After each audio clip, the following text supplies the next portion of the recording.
Thank you for flying in. Really appreciate that. All right. All the way from? Michigan. Yeah. Benton Harbor, Michigan. All your life? No, born in New Orleans, Louisiana, and been in Benton Harbor since I was 6 years old, though. Really? And so I grew up in Benton Harbor. So you better know how to make some gumbo. Oh, definitely know how to make my gumbo. Yeah. Do you make it? Oh, I make my gumbo. Yeah. Make it from scratch. But you always have to remember the roux. You got to make that roux. It's the roux. If the roux's not right, the gumbo's not right. Really? All right. So if you can, how big's your family? I like to go back because people find it really interesting, like where you came from, where you started. So would you mind sharing your family? Not at all. Brother, sister, your dad, what he did? One brother, my mom and my dad, they both passed on. My dad, I thank God that he had the opportunity to see me go into law enforcement before he passed. My mom just passed in 2005. Miss her every day, miss both of them every day. Me and my brother, we're the only siblings here. And when we first moved here, we ended up moving in with my cousins, my aunt and uncle, and it was a house that had something like 12 people in it. And then we ended up getting a house. My mom and dad worked, and they were able to move out and moved into the home where me and my brother inherited now. I have the downstairs apartment. He has the upstairs. And we've been there since 1965. As time went on, I was a custodian for 13 years. And I always wanted to do something different, and my dad had always told me that, and my dad was a custodian as well for the school system. So he always told me he wanted me to do better than he had done. So I was looking at what could I do that would be better. Being a custodian, it was honorable. It was an honest day's pay, honest day's work. But I wanted to do something different. And I tried a little bit of everything. I was a DJ.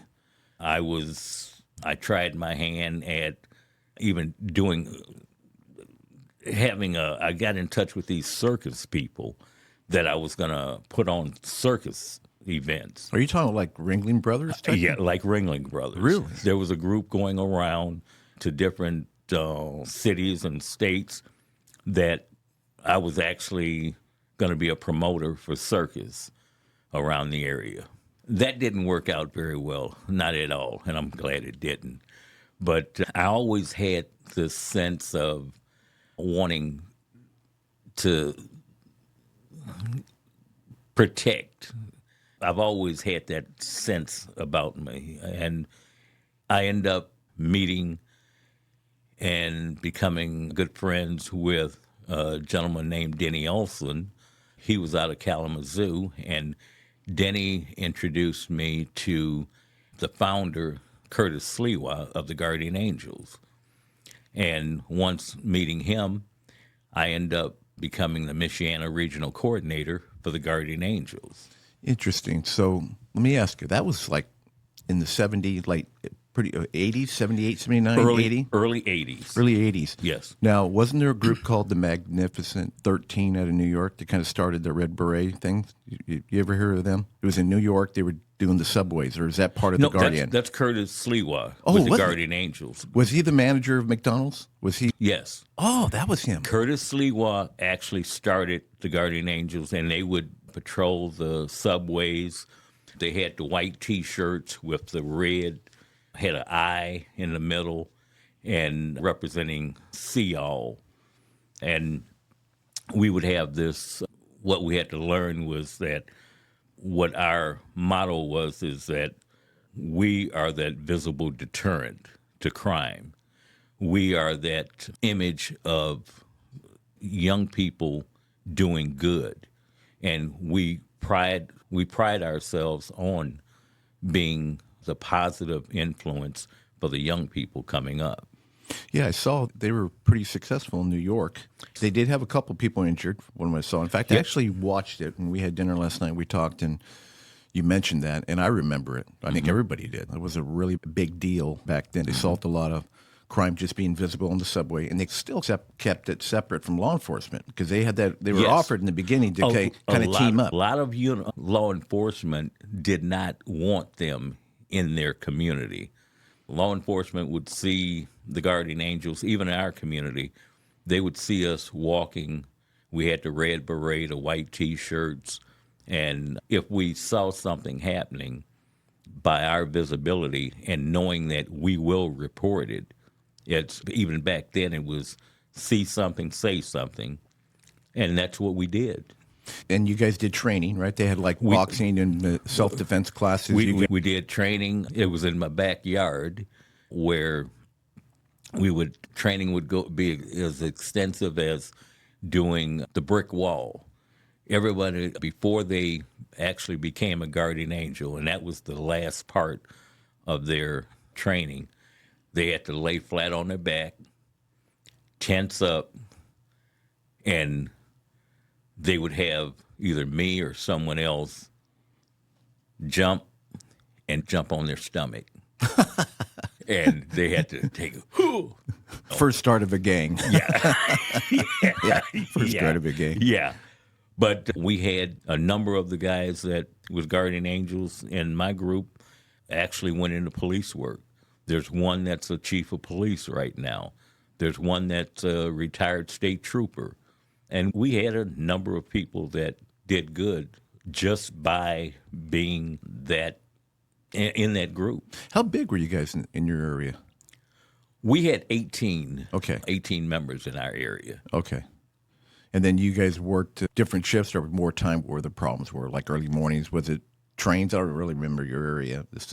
More we worked nights. Okay. When they had a lot of problems at the gas stations and stuff, we would go out there and patrol the gas stations. Initially, we would get stopped by the police and asking, hey, what you doing? They would even search our vehicles to make sure we didn't have any weapons and what have you. And that was part of the rules of the Guardian Angels, too. You went out there with no weapons. And before you would go out on patrol, you would actually get searched. We would search you and make sure that you didn't have not even as much as a pocket knife on you. How long did it go for? I did that for 4 years, 3 or 4 years. And how long did the organization go? The organization is still ongoing. Is it really? Yes. I did not know that. Guardian Angels are still. Wow. You got any pictures, man? Come on. You got any pictures? Way back. I've got some pictures. Do you? Yeah. I'd love to have one, man. Come on. What's the look? What did it look like? Back then, I had a carefree curl. Like a Jerry curl? No. There's a difference in a Jerry curl and a carefree curl. Carefree curl is the better curl.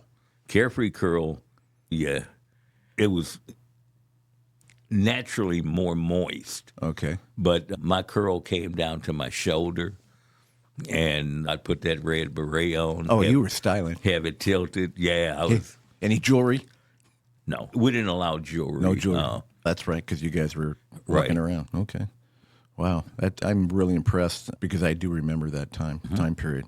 It's pretty impressive. So you go from Guardian Angels. What made you decide to get in law enforcement? Was it an offer from law enforcement, or was your intention? No, really wasn't my intention. I started thinking, and I saw the police. I said, you know what? I think I'd like to see what it's all about.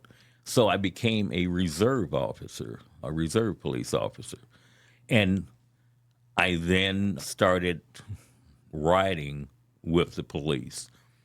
And I was learning how they did things. I started learning how to do reports, watching each officer. Of course, at that time, I couldn't do the report to turn it in because the primary officer had to do that.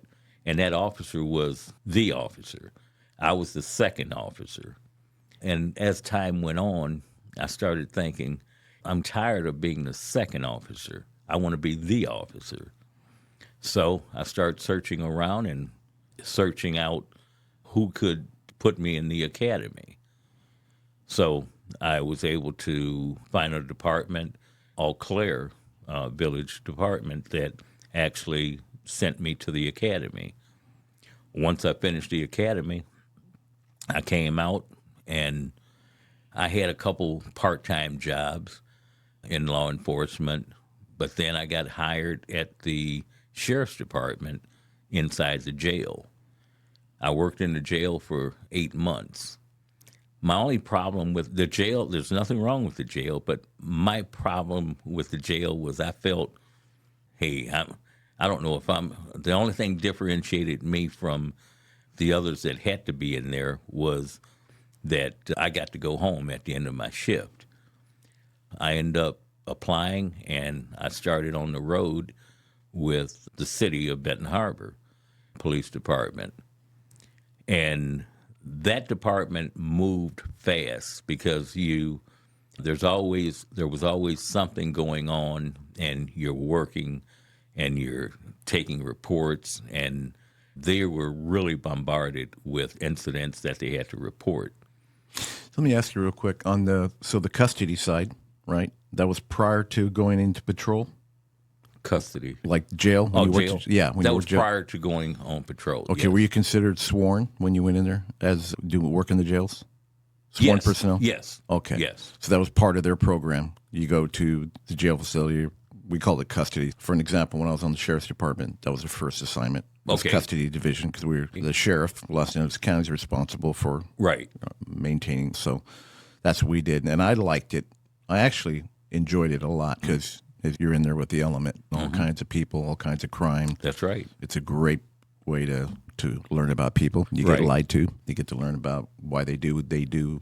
And then when you go out to patrol, it's a lot easier for you because you're used to the element, especially if you work a fast station. And imagine you had the same kind of area. Versus, for an example, some kid from Beverly Hills grew up in Beverly Hills High School, and then all of a sudden they throw him out in South Central. It's a big shock. Big shock. Yeah, excuse me, sir. It doesn't work real well. I find that interesting. They kind of do the same thing. So you go from custody to patrol, and then from patrol, you work patrol. Did you become a training officer or anything like that? No, actually, I worked patrol for a year, and right after that year, and I constantly, what I was doing was I worked the shift. I would go in early and work the last half of the off-going shift. Then I would work my shift. Then I would work the first half of the oncoming shift. And I did that because I wanted to learn. I wanted to gain as much knowledge as I could. I started looking at different officers' reports, and I started picking out the best reports, and I made copies of those reports. Yeah. So the different incidents, I would take and model my reports after theirs until I finally developed my own style and wanted to improve on the styles that I had learned already. Oh, so you did your AM shift, your PM shift, and your EM shift to learn, basically. Yes. They didn't schedule that for you, Nope. right? You just, Nope. It was kind of open door then, huh? Yeah. Wow. I didn't get paid for the half a shift before and the half a shift after, but that was my commitment. Wow. Very good. But I was only on patrol for a year at Benton Harbor, and then I got promoted to detective. And I worked 2 years, I believe, as a detective at Benton Harbor. And then the opportunity prevailed itself that I was able to go back to the sheriff's department. This time I went into narcotics at the sheriff's department. Of course, the one problem I had in narcotics, because most of the guys, or all the guys at narcotics, they would work undercover, and they would work the areas where they would change their appearance, growing the mustache and beard and all that stuff. Yeah. My big problem is I couldn't grow any hair on my face, so I couldn't change my look. They end up locating me on in the south part of the county where they felt that no one knew me or fewer people would know me. And those undercover assignments that I had there, they end up, a lot of people from Benton Harbor was coming down to South County, and some of them was recognizing me. So then I had to get the gift of gab, and I would tell them, "No, man, I'm not doing that. I'm in there, but man, I'm with y'all. I don't want to deal with that crap." And surprisingly enough, I was able to buy the drugs. It was fun. And I remember you also saying, now, is that when you were on the department, we talked about the narcotics side. I remember mentioning, talking a little bit about that last night, but you guys did a search warrant, right? When I was in narcotics. Okay. As a matter of fact, shortly after I started back at the Sheriff's Department in narcotics, we were assisting Benton Harbor, and we did a search warrant. As we did the search warrant, Benton Harbor, they didn't have anyone covering the perimeter outside. And while we were inside getting our assignments as to who was going to search which rooms and just who was going to handle the evidence collection and et cetera, a shot rang out. And everyone looked around at each other, and I started feeling a little sting. And then it started itching. And I'm rubbing in back of me and what have you, and I looked at this one guy, one of my partners, and I said, "Thumb, what you do?" And he was grinning, and he says, "I ain't do nothing." So then I looked at this other guy, Psycho, they call him. I said, "Psycho, am I shot?" And Psycho looked at me, and he turned around, and he ran out the door. Anyone knows Psycho's going after whoever did, so he was heading outside to do that. And the head of the unit that was from Benton Harbor that was doing it ended up start looking behind me, and he told me to take off my jacket. Okay, so I'm, okay, take off my jacket. I'm not even thinking why he's asking me to take off my jacket. I took my jacket off, and next thing I know, he told me to take my vest off. So I take the vest off. And then he tells me to kneel down on the floor. Get on your knees. Get on my knees. So I'm like, okay, I'm still not thinking. And I'm looking at another guy, Bubba. I said, "Bubba, am I shot?" And no, before I asked Bubba, am I shot, I hear Bubba on the radio calling Barron County and saying, "Barron County, officer down, we need medic stat." So I look up at Bubba, I said, "Bubba, am I shot?" Bubba looks at me and, "Yo, dude," and turns around and walks away. And about that time, I look at Milt Aggie and I said, "Milt, am I shot?" Milt looks down and looks back at me. "You're going to be okay." And I tell Milt, I said, "You're not a doctor. Tell me, am I shot?" So right about then, I realized that I was shot since I was the only one down on the ground. And you got shot in the butt. The night it happened, it was just, I want to set the record straight on something here. It was just below the belt line. Just below the belt line. Just below the belt line. So it was just under the vest. Wow. And so technically, it was the lower back. In the night of the incident, on the news, they had Barron County deputy shot in the lower back. I was good with that. The next morning, they end up saying that Barron County Sheriff's deputy shot in the buttocks. And so now whenever anyone asks and what have you, I always play Forrest Gump. I got shot in the buttocks. So Did you keep the bullet? I kept the bullet. Yeah, put it in a little plastic bag for you? They put it in a plastic bag, and I transferred it over to a plastic container. And they turned around. One of the guys from the narcotic unit ended up taking a picture of my butt with the big bandage on it. And then he blew that up. Oh, yeah. And he posted that at the office. Oh, yeah. Brother law enforcement, Right, yeah, we're going to rip you. Yeah. They're going to have fun with that. Yeah, exactly. Yeah, absolutely. Yeah, it's funny. You didn't even feel it, did you?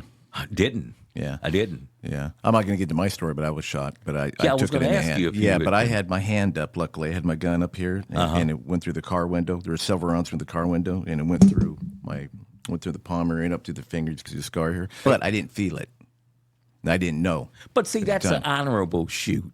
You got shot in an honorable place. But I got shot in a butt. You got shot. It doesn't matter. Yeah. You got Well, shot. It doesn't yeah. matter. That could have been worse. Yeah. And if I remember correctly, Doctor said Yeah, an inch and a half to the right, and it would have had my spine. there you go. And it was a .22 caliber. Yeah, which is I think you and I both know, and for Yep. a lot of people that don't know, a .22 small bullet, it's a very hot round. And what happens Yes. when people get shot, it's the worst bullet to get shot with because once Yep. it goes in, if it hits something, it can bounce around. Bounce They all can't even around. find it. Versus, luckily, the guy just probably dug in and pulled it out, right? Where you were at? Was he able to go in? Did you have to have surgery? And No, he was able to give that shot that hurt worse than being That killed the shot. nerves? Yeah. Yeah. And then he went in there and got it out. First, he told me, though, that, hey, there's a lot of people walking around here, Vietnam vets, with shrapnel in them.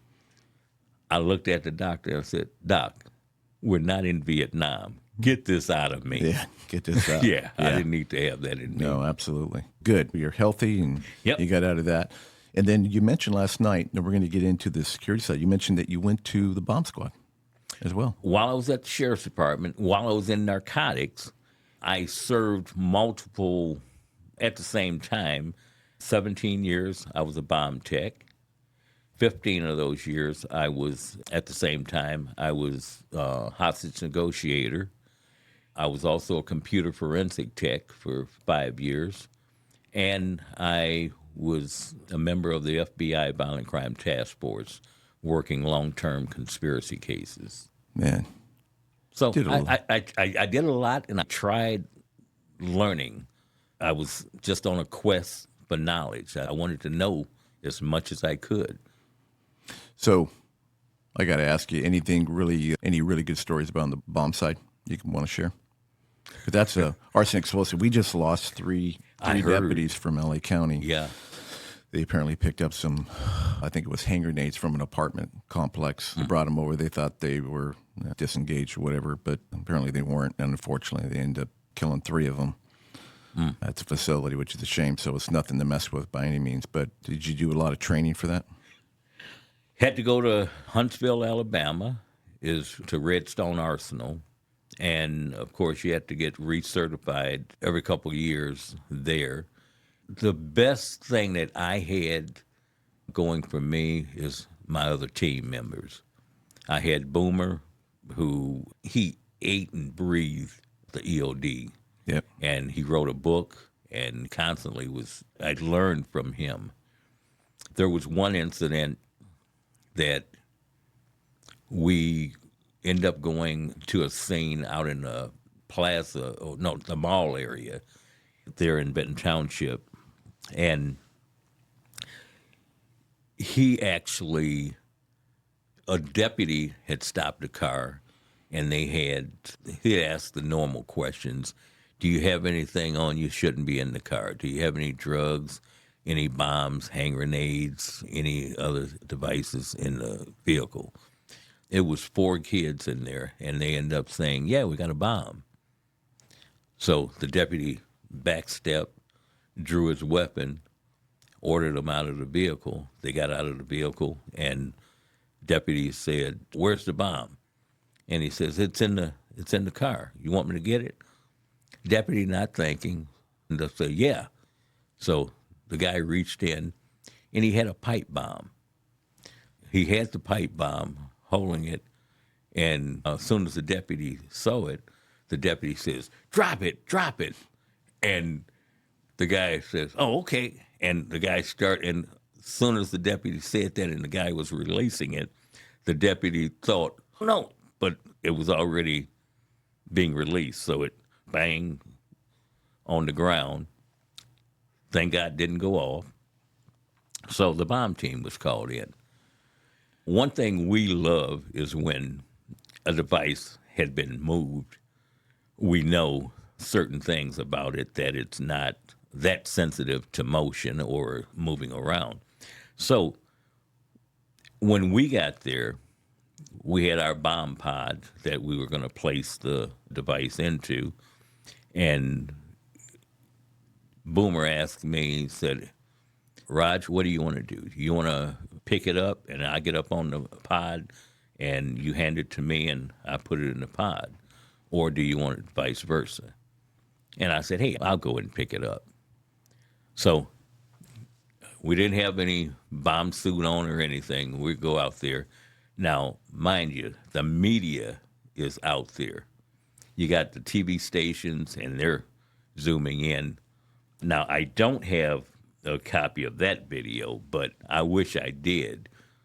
But when I bent down to pick it up, I bent down and I cupped myself and reached and picked it up. Like, if you can imagine what I'm talking about. I'm imagining what you're talking about. Yep. My legs are spread apart. I'm cupping myself, and the news media zoomed in on that.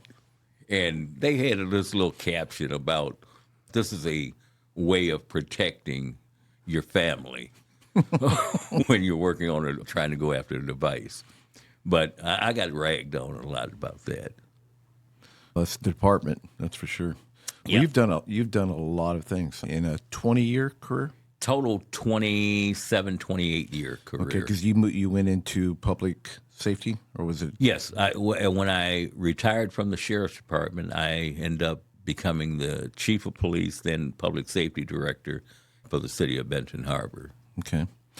So you go to that career, and then you decide to open up a security and consulting investigation business. Yes. What made you go there? And before you say, let me ask you, first of all, tell me what made you go there. What made you decide to want to open up a security business after retirement? When I was leaving Benton Harbor, I didn't leave Benton Harbor under pleasant circumstances. But as I was leaving, I ended up asking my wife, what am I going to do now? And her response was, do what. And I had to look at her and said, since when did you get so smart? Do what you know. And I thought about it. Okay, I know investigations and I know security. That's where I went into. And your first client, now did you start with investigations or did you just go straight to? No, I started with security, and my first client hired me, and we did 5 hours a night at this one property. It was an apartment property, and we did 5 hours a night and 7 days a week. Starting off, I didn't have any employees, so I did the 5 hours a night, 7 days a week. And my thought was I would eventually get others, hire people to do these. But what I did, I worked it myself for 7 days a week, 5 hours a night. And I did that for 3 months.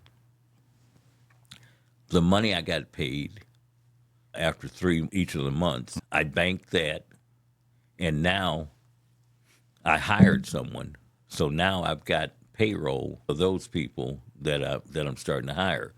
My next client, I started off doing the same thing. While I had people working at this one location, I picked up another client, and I started working that. And I would do that until I raised my capital, and I was able to start hiring someone for that. And then after that, it's just the rest is history. I just started hiring individuals, which I gained a new found respect for managers and administrators as far as dealing with individuals, workers, because not all workers want to work. Some workers are just in there to get the money. Yeah, that seems like the majority of them, huh? Yeah. Anything you learned from opening it up? Anything you want to share with somebody that's interested to start a company? Would you change anything? What would you do different if knowing what you know now, if you're going to start a company? If I had anything to change, I may look at, instead of trying to hire people just on a whim, they contact me and said, hey, I'm looking for a job. And they come in my office, one interview, and they're done as far as the interview process, and I hire them. I give them uniform and put them out there. And I would go out and show them what needed to be done. If I had to do it over again, I would start off with better training for my people and also showing them that they're going to have to go through a vetting process, because a lot of them, hey, work all the hours that you need me. Anytime that you want me, I'll be there. And then you tell them, okay, I'm going to have you scheduled for this day and that day, et cetera, another day. And then they turn around and, oh, no, I can't work that day. No, can't work that day either. No, I don't do weekends. What happened to this person that came to me and said that they'll work all the hours that I have for them? So those are some of the things I would change. Why do you suppose we have that trust, being like former police officers, and you get into a security business? Why do you suppose we have that trust? I went through the same thing, and so do the other guard companies. It's just you have somebody in front of you. It's how you are used to, number one, how you were raised, that you're raised with a trusting nature, and you believe everyone has your work ethics and actually want to work. Because you find some people that's hungry. And that's what I found lately, is the people that come in now, and they start, without me asking them about it, they start talking about their family and their family situation and what they want to be and do for their families. And those are the people that I'm finding that are hungry for work and will do a great job for you. What do you think some of the biggest mistakes? I don't know how many competitors you have in your area. You got a lot of competition in your particular area? Other security companies? I've got a couple of larger security companies that's not right in the area, but their marketing and what being well known is a advantage to them. It's a disadvantage to me. I think that since I've started, and what I found is these other companies, even the larger ones, they're not offering the services that I'm offering now. My guys, I require them to wear a body cam. My guys, I furnish them phones with radio communication. I provide them with the phones on there. They've got the app for being able to do their reports.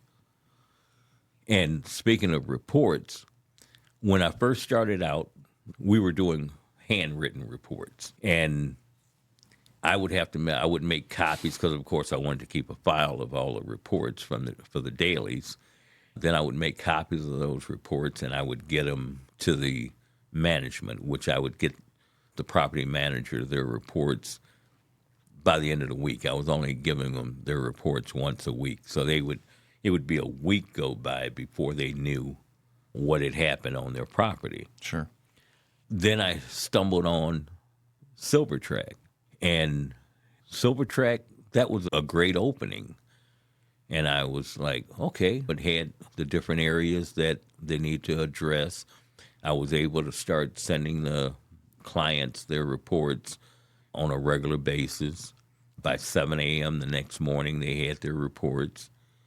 I wasn't giving the clients a monthly report, however.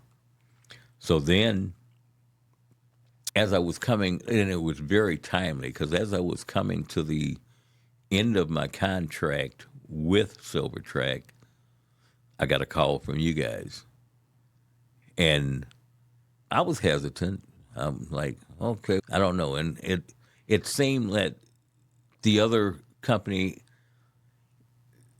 they kept raising their pricing, but I wasn't getting anything more for it. As a matter of fact, when I was reaching out I needed some tech support, I couldn't reach anyone, and no one would call me back. So I said, okay, let me try VI. Yeah.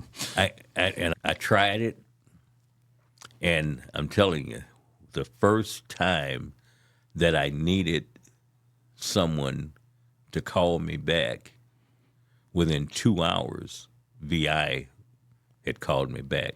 Art just, anytime I call them. And on the weekends, at midnight, I will send a request for a call back.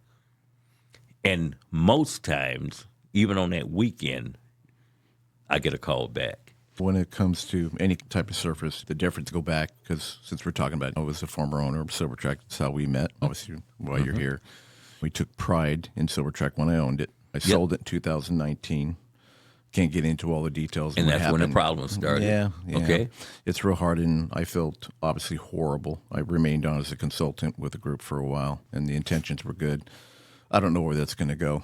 They made a couple purchases with their software programs, but at the end of the day, and I've always tried to express this to them, you're dealing 80 to 85% of the market is small to mid-level security companies. Okay, operators just like me, just like you. Security officers that are wanting to start their own company. End of the day, low capital. We don't make much money from our clients. We need something to be better, to better our services. Our intentions are good as owners. We look all the background.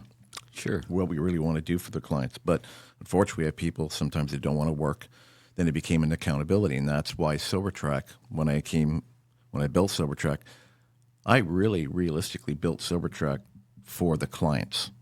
I talked to you briefly this morning about how I did parking management, incident management, and maintenance management. That's what I did with my security company, and that's after I put those programs together, that's how SilverTrack was built. It wasn't on a napkin. It was built working with the client. I was like you. I was in the car 24/7, all right? I learned every vertical, and that's how that, long story short, that's how that program came to market. Now, strange enough, I'm going to go on just a little bit longer. When I sold my security company and said, hey, I'm going to take this idea to the other security companies, all right, just software now, and provide them all this great support, I got to tell you, a lot of people fought it. So I don't need that. Clients love my paper. Clients love paper. They love me. We're accountable. We're a great company, right? So long story short, people just use SilverTrack primarily as an accountability tool. GPS, a good picture once in a while, a checkpoint, make it easier, a narrative already included, we were here. That's it. Nothing real exciting for the managers or anybody who looked at the reports, just to let you know that, okay, you're here. Anybody who was proactive, you could dig a little deeper and probably get a pretty good report. So it worked. It really did. And then you had other solutions that came out. I'm not going to mention names, but they got into scheduling and payroll and all that. But the idea was that if you can't support them on the real-time reporting, it's going to be very hard to bring somebody over asking for additional money, especially if you keep raising their rates, right? It just it doesn't work. The industry experience went out the door, obviously, when I sold. They just brought salespeople in. It's corporate, and they really didn't know anything about the industry, and those people faded, right? My business partners, Art and Alex, we all talked about it and said, Chris, you interested in getting back in the game? I said, well, see, I had non-compete at the time, but I said, yeah, I'd be interested, but it would have to be something completely different. Something, I'm exhausted. I'm 62, you guys. It's had to be something completely different. Art had a huge background in not only in the security industry, but working not only with SilverTrack, but the other software programs, right? He's a fantastic operator, had a great skill set. Alex was all the technical side. He was in conversations with the people before he even became that, right? So we said, wow, can you imagine if you took your 30-year database and dropped it into this program and be able to run through that? And long story short comes intelligent reporting, dynamic reporting. It's completely different. And I'm setting this up because I want to hear from you, your experience in using the tool since you mentioned it. But it's now the ability to, our biggest problem, be able to put anybody on the property based on any vertical and give them all support on the written side, right? So multiple languages, be able to talk, right? 4K pictures and video. Had to be a really quick setup. That was their deal. It has to be something that's just really quick and something really simple. Just ding, and you're up and you're recording. And it had to be something that we wanted to remove training. Putting a new officer on the property. You've done that. Man, the training is phenomenal. Do you like those? The lack of training that's needed. Yeah. Hours that now we don't have to spend training the people. It would be safe to say that at one of my properties, I can train a person in 15 minutes, and they're off running. What about the setup time? The setup time, I have that set up before I even put the device. I set it up on all my devices, and I have the device assigned to a unit. Initially, I was leery about the setup because, no, I'm missing something. I've got to be missing something. This was too easy. This was too quick. I've got to be missing something. I contacted Art. He went in on the back end. He looked at what I had set up. Okay, yeah, you've got everything. And I'm like cautiously, okay. Mm-hmm. And when the report started coming in, it had everything that I was looking for. So setup, you guys did a fantastic job. Vision InSites is the simplest, most powerful security guard management software. No long training, no complicated systems. Guards can start reporting in minutes. Train your teams with micro trainings, attaching video to individual checkpoints to walk them through sensitive procedures. Submit accurate reports every time with dynamic observations that automatically rewrite, categorize, and prioritize, removing human error. And grow your business with daily, monthly, and quarterly insights, the most advanced reports available today. Vision InSites, the simplest, most powerful way to report.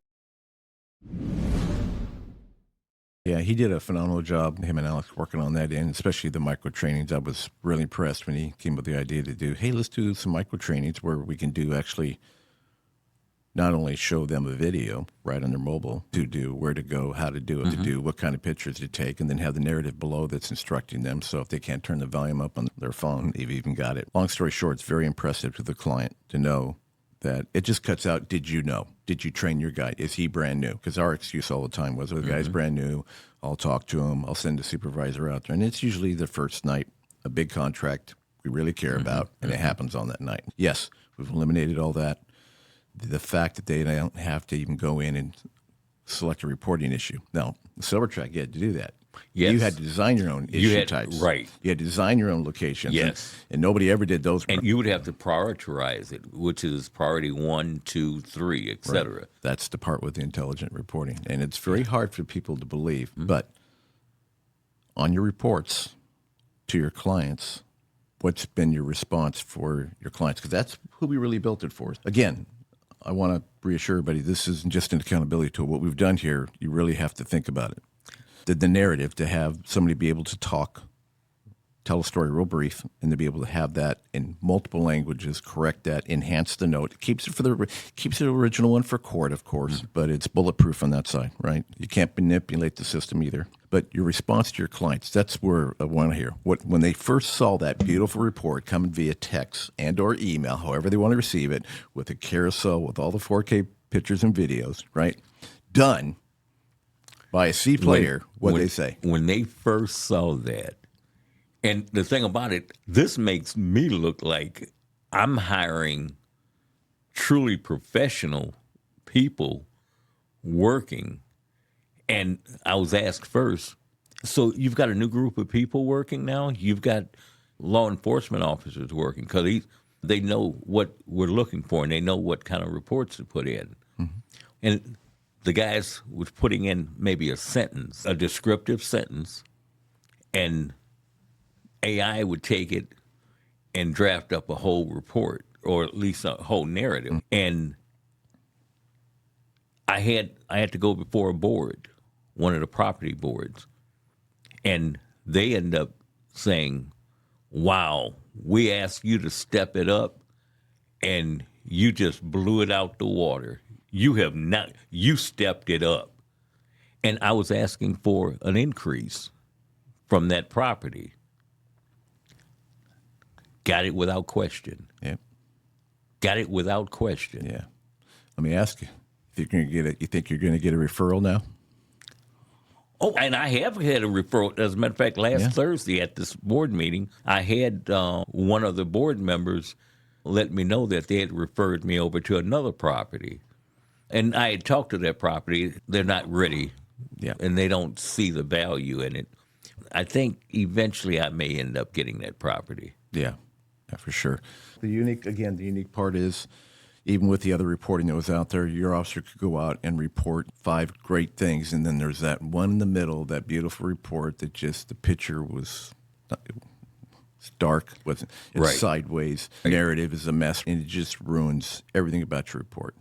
We've completely eliminated that problem. All right. And if you think, remember the magazine Reader's Digest? Mm-hmm. It's telling a story. So that's what we're doing. We're telling a story. You don't see patrol, check, tour. It's based on the narrative, and the analytics is incredible. And the thing is, when you send that report in, the monthly report,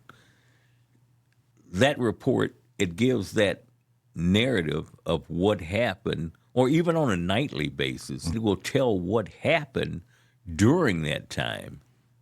And so if the client wants to see more, they now see in that narrative, there was a fight at one time. There was an incident of trespassers.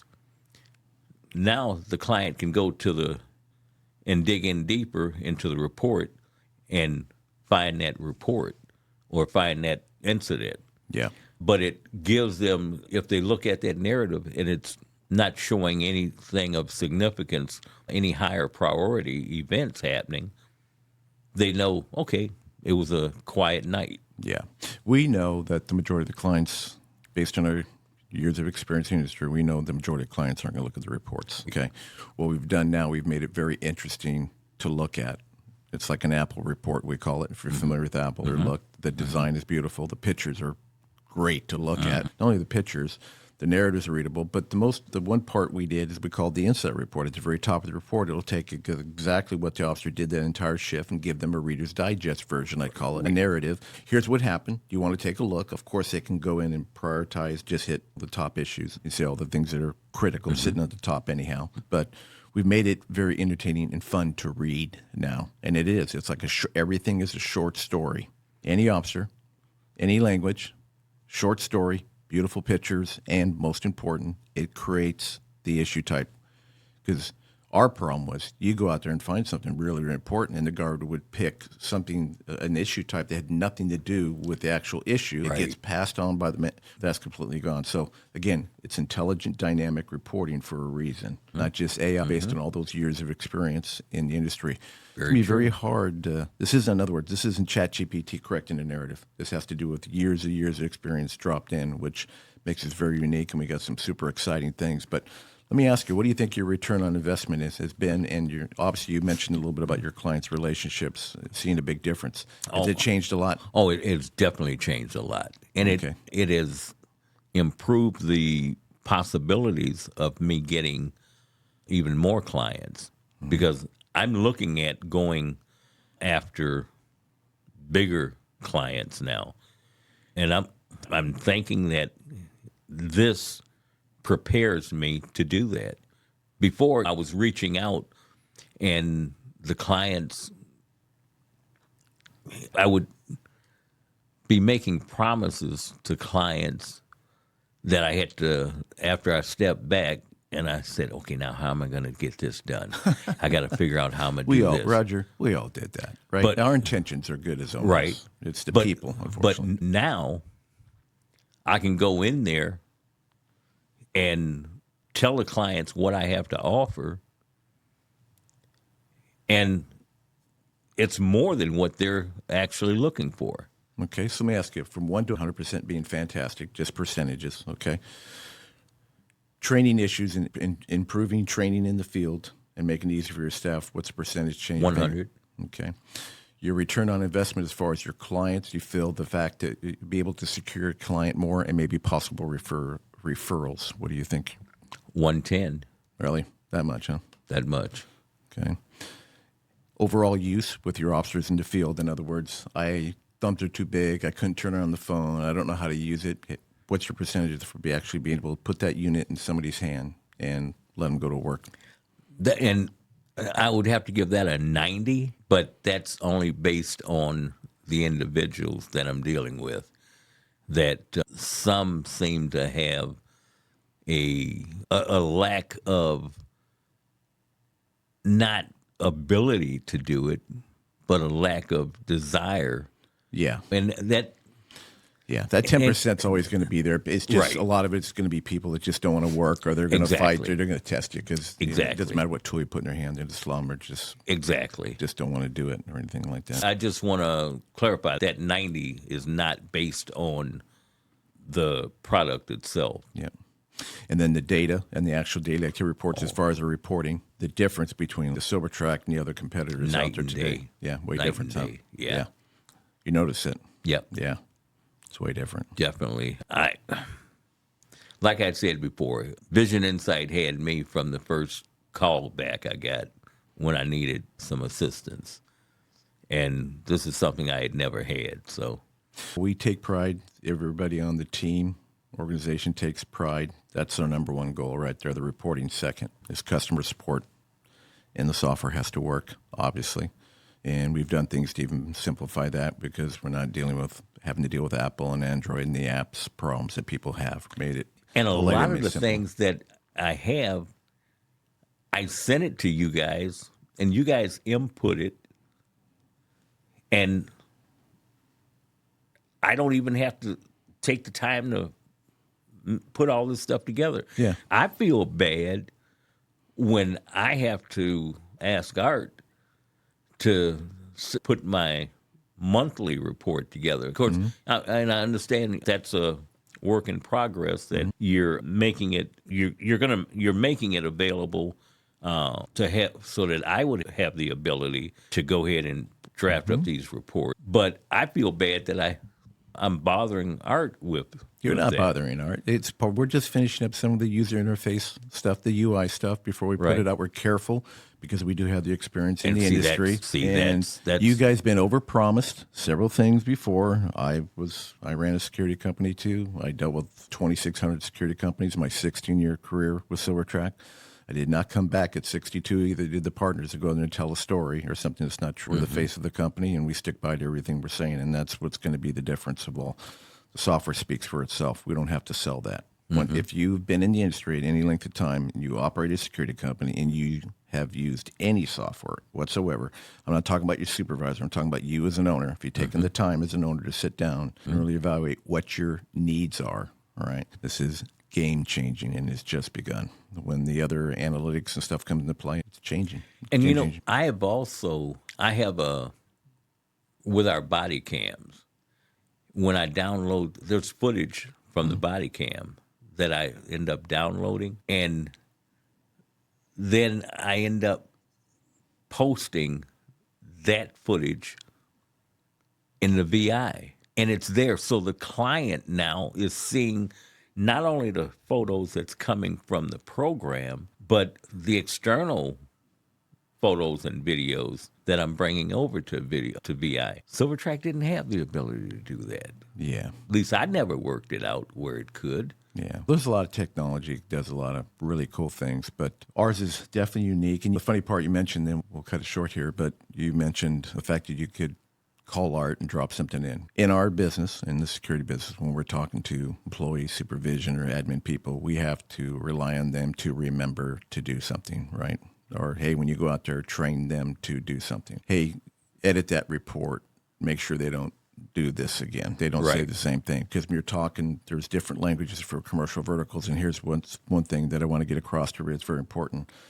The different contracts that we go out and get, whether it be a residential, multi-housing, commercial, hospital, hotel, industrial, right? They all have their own languages. They have their risk and liability terms. And when we write things, for an example, on a multi-housing, and I've said this before, you can't technically at a high level, a property, especially here in California, call that resident a tenant. Okay, it's a resident. Okay. Right? And that's a guest. Get my drift? There's a lot of different. You can't say security gates. It's a gated community. It's not security patrol. It's courtesy patrol. So when you start using that language, of course you're going to have to edit. And that applies to all the other verticals that people go out and get contracts, but nobody thinks that way. Nobody really takes the time to really partner, learn the language, learn the duties, responsibilities, and work as a partner, a proactive one for that client. And we've now given them the ability to do that because that's included.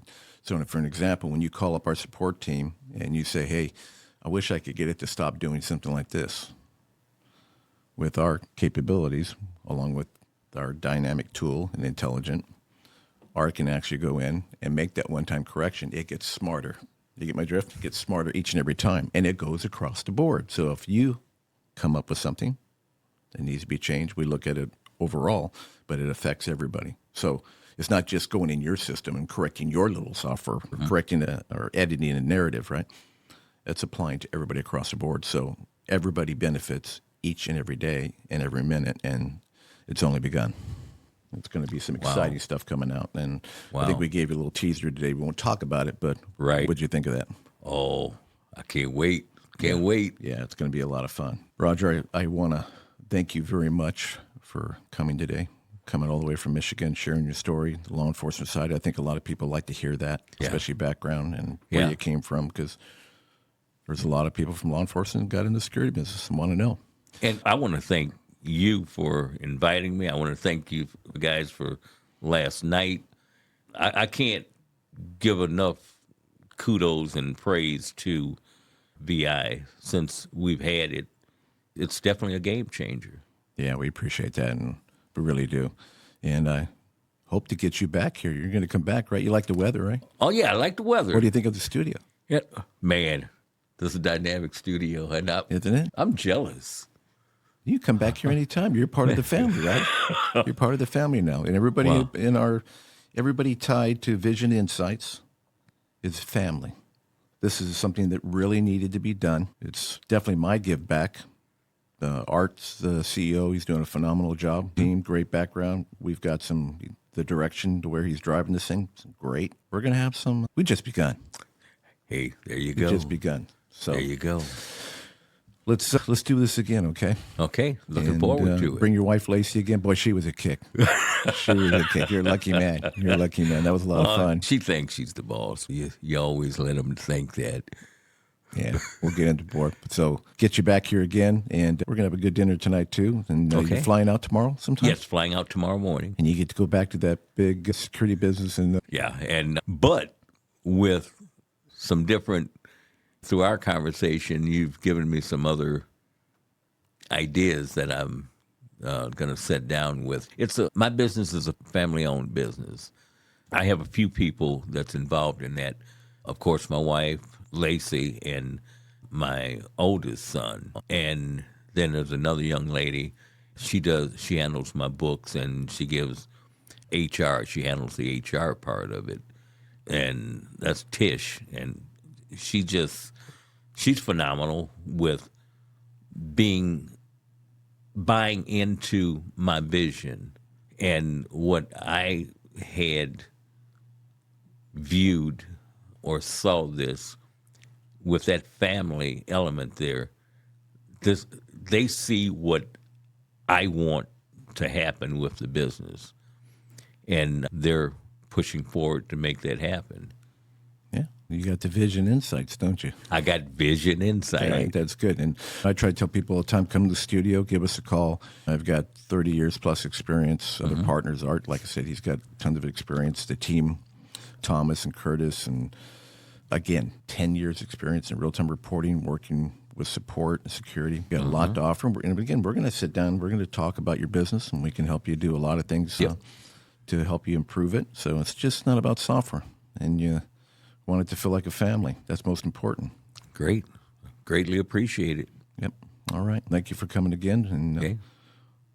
I'm going to get you back here. I will be back. Okay. In the meantime, stay away from windows and getting shot. All right. Okay. As Arnold would say, I'll be back. You'll be back. Thanks, Roger. Okay, Thank you for thank you. coming. Comment, like, share, and subscribe.